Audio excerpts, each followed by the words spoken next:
Hello everyone, I am P. Mohammed and this is the third session of thermodynamics. In this session, I want to introduce a concept, actually a heat engine or a heat machine. What is a heat engine? Imagine that you have a container and there's gas in this. Actually, this is the simplest thermodynamic system for us. We can actually build an engine with this container of gas, which if we actually give the system an amount of heat and an amount Q2 of heat exits this system, we have take some amount of W from this system, and we can actually by a heat engine actually transform heat into work, and this is very good.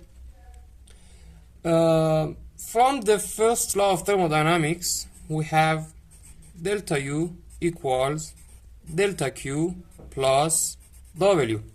Okay, if this engine works with constant temperature, so constant temperature, okay, this machine, so delta W will be equal to 0. Why? Because as the same as we described in the past, if you have this relation as differential plus minus PdV, so you can partial derivative both sides with respect to t in constant V. Forget about this for now. We want to do this operation round t in constant V. This is an operation, and we want to actually do the operation both of the sides of this equation. So round u on round t constant V equals round q round t constant V minus 0, because dV is 0 in constant V, and this is CV. And if you solve this, we will have du equals CV dt, and when dt is 0, du is 0, and so delta u is 0. But actually in a heat engine, du is not 0, but in a cycle, actually remember we have cycle process in phase space. Actually this is a cycle. The system passes all of these points and comes back to the first point, and when it goes and comes back to the first point, delta t is 0. Okay, and because delta t is 0, so a heat engine works in constant temperature, and so we have W equals Q1 minus Q2. W will be equal to minus delta Q, and minus delta Q is Q1 minus Q2. Now I want to tell you an example of a heat engine. Remember this. So imagine we have some container here, we have ideal gas here, and it has a piston here which can be moved right or left.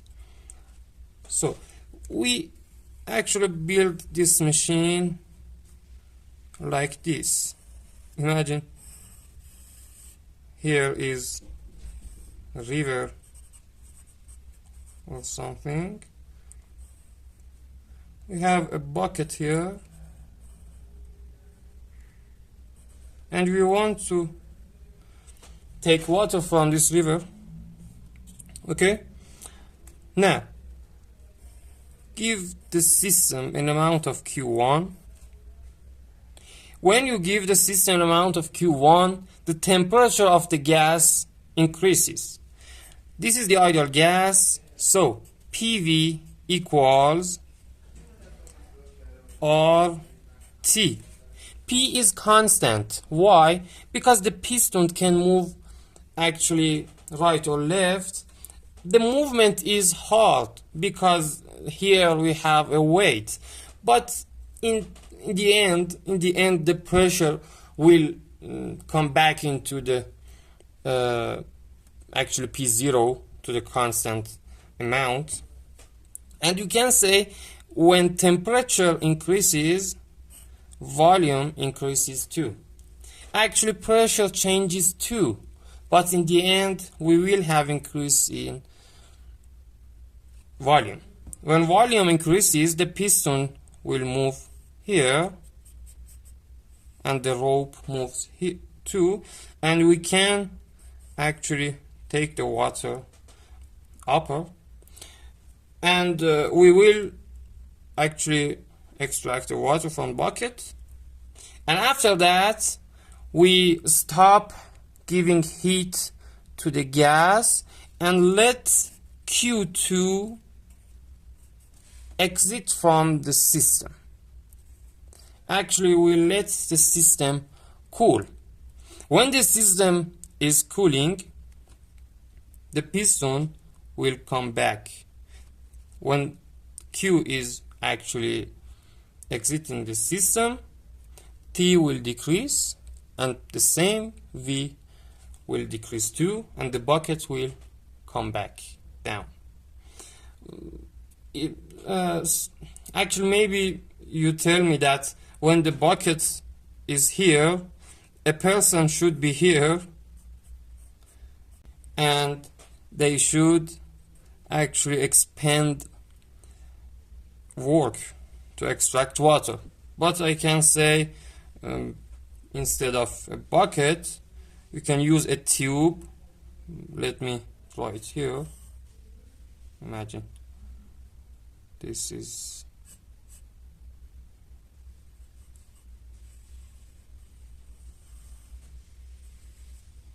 you can have a tube here,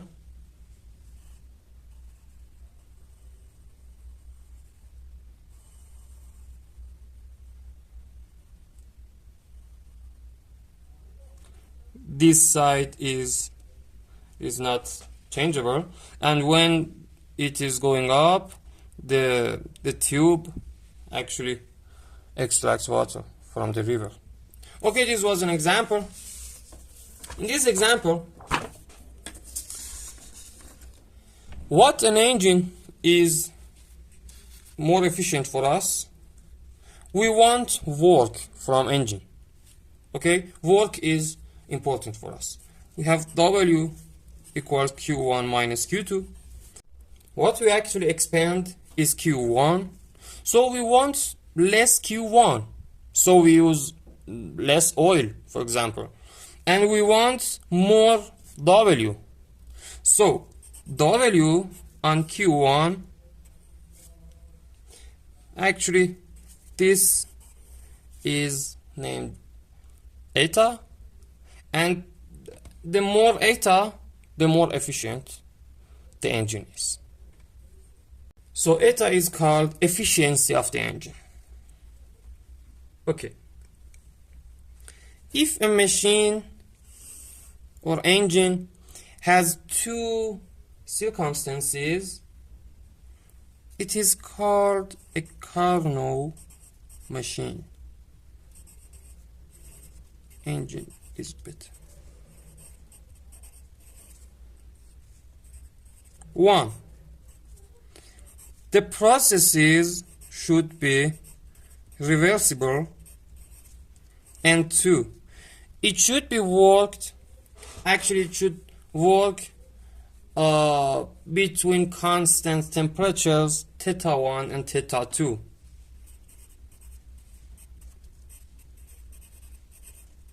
It is different from which we said the temperature of the gas is constant. I'm saying that if this is the engine, Q1 comes from here and Q2 goes here, These are places with constant temperatures. Theta 1, theta 2. Actually, this is called the hot place, and this is called the cool place. This is cold and this is hot. And here we have W.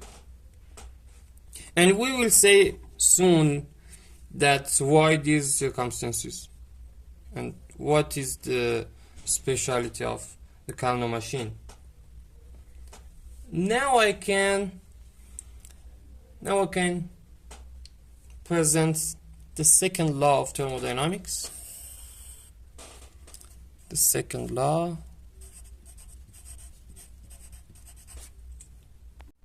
The second law of thermodynamics is actually, I can say bravely, the most important law in physics.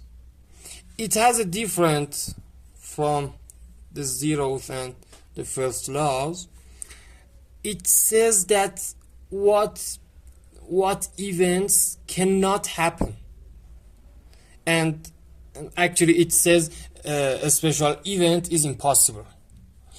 It is pointed to negative statements. There's different ways to present this law. One is the Clausius. It is right. Clausius law, and one is Kelvin law. These are descriptions of the second law. What does the Clausius law say?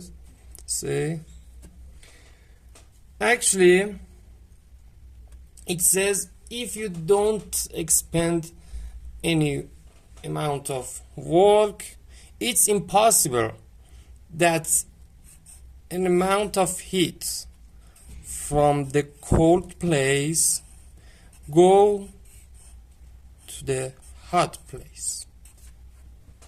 These are actually called resources. This is the cold resource and this is the hot resource. If you don't expend any amount of work, it's impossible. This is impossible. And this is obvious. The Kelvin law is not such obvious, but this is obvious and we can feel it, that this is not impossible. But if we expend an amount of work, remember the Carnot machine has this property that its processes are reversible. So all of these can be reversed, all of these flashes, and so we can have this. We give some amount of W and it will act like this.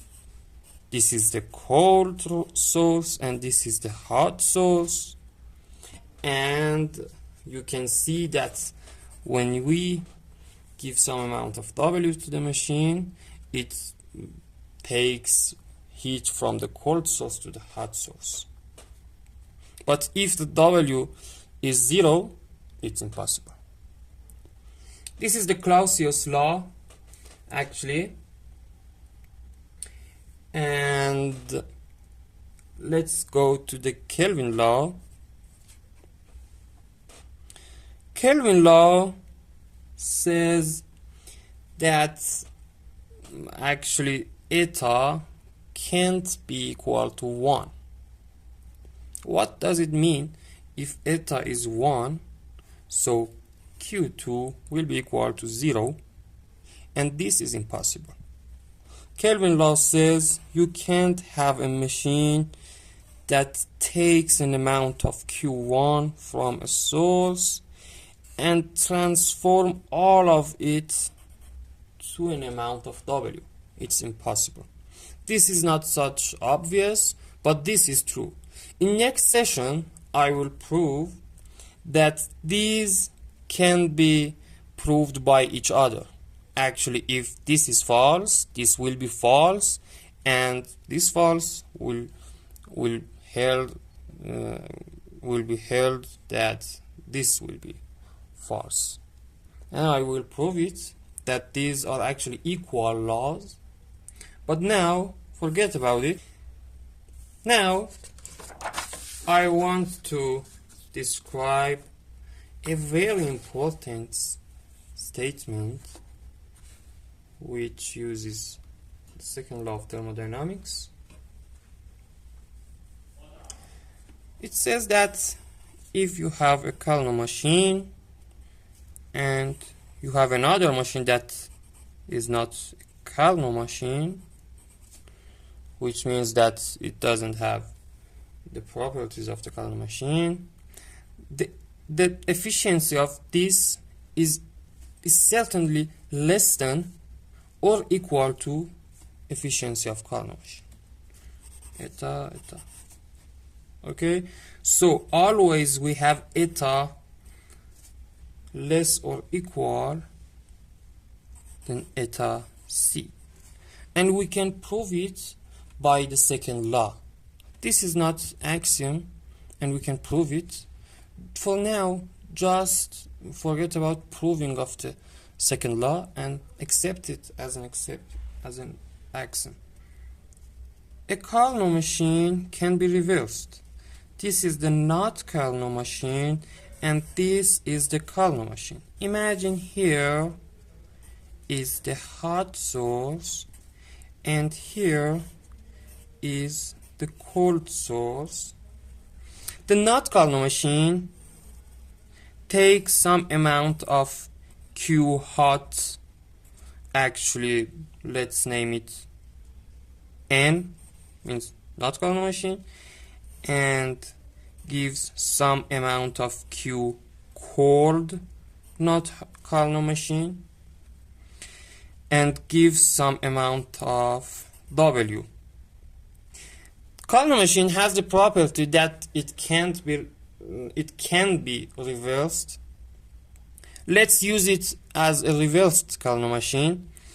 A reversed Carnot machine, this is a reversed machine. It takes some amount of W and it gives heat to the hot source. If this is reversed, it wants some amount of W. Let's give this W to the reversed Carnot machine. This is the same W, and it takes some amount of Q, actually C Carnot, cold Carnot, and gives some amount of Q hot Carnot to the hot source. Now, I say that the Carnot actually statement says eta NC is smaller than or equal to eta C. If this is not true, let's use some contradiction. The contradiction assumption is eta NC more than eta C. Now let's see here what does this contradiction mean. Okay, eta of the Carnot machine, eta C is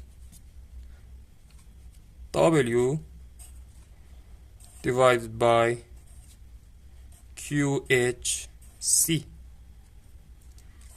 and eta NC is equal to W divided by QHN,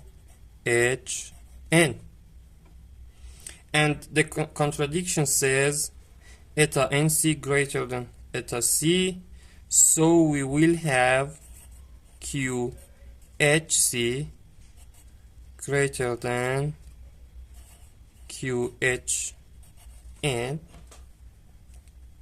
Okay, it means this is greater than this, and we have something else. Actually, the first law for both machines is this: W for the NC machine, W equals QHN minus QCN, and for the Carnot machine, W equals QHC minus QCC, and these are equal, so these are equal, so QHN minus QCN is equal to QHC minus QCC. We will use these now. We need these two. Now, actually, the network is zero. Like we have hot source, cold source, and the network is zero. So we have a point here. This is QHN. This is QCN. And the same QCC, QHC. Okay, now let's see that the change of heat. How is it? The heat that goes to the hot place, I name it QH, is equal to QHC plus QCC, and the heat that goes to the cold source, I name it QC, it is equal to QHN plus QCN. Okay, and let's see that the net flow of heat. So how is it? QH minus QC. This is the heat that flows from cold to the hot source. Remember, this can't be positive. We don't have network here, so the heat can't be moved from the cold source to the hot source. Okay, so if this is positive, we have made our success, and the contradiction is false, so the statement will be true. This will be QHC minus QHC minus HN. I write it like this, plus QCC minus QCN. And now you can write this somehow. You can change it and write QCC minus QCN. QCC minus QCN equals QHC, move this here, minus QHN. This equality is held, so these are equal. If this is positive too. And here our actual contradiction said this QHC greater than QHN, so this is positive, and this equality says if this side is positive, this side is positive too, so this is positive, and QH is greater than QC, and this is not true. This can't be true because of Clausius' law. And I say it again for now, accept the second law as an axiom, and this you accept it. We have this law. So efficiency of any machine is less than Carnot machine, and the equality is for when the NC is actually C. This is a Carnot machine too, and all of Carnot machines in everywhere have the same efficiency. And in next session I am going to find this efficiency, that what is eta c, what is the expression for it. And for now, this is enough. Till next session, good luck. I am P. Mohammed, and I hope you enjoyed this lesson.